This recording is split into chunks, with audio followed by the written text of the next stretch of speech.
Melissa, your mother had an abortion during her pregnancy with you, and you survived it. When I was 14, I found out the truth about my life. That's when my survival came to light. When I first found out, I was devastated.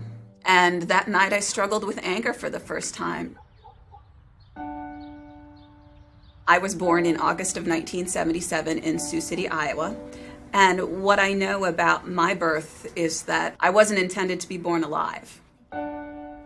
My mother, who was a college student at the time, was 19.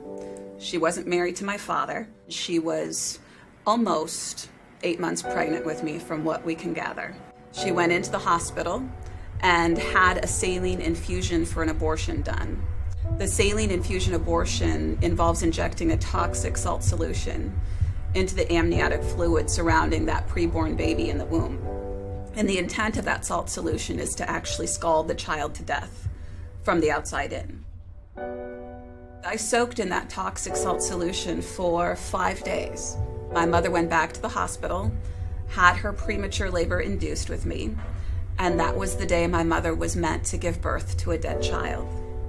The medical professionals initially believed that the abortion had succeeded in ending my life. The joy for me is realizing that that day when I was left for dead in the hospital, a nurse heard me. That nurse and that team of professionals understood that my life was worth trying to save.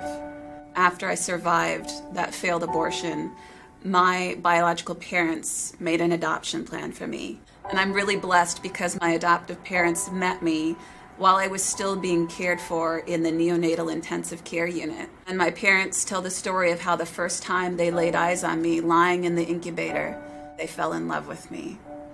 And, you know, I always joke, I know I wasn't a pretty baby. I know that about myself. But my parents saw the inherent beauty that existed in me. I want everybody to see that. If we look behind words, if we look behind numbers, this is what abortion looks like. This is what tens of millions of other children would look like in one way, shape, or form, if only they were given the opportunity to live. It's not just a word. It's not a statistic. It's not just a choice, just a right. It's a human being.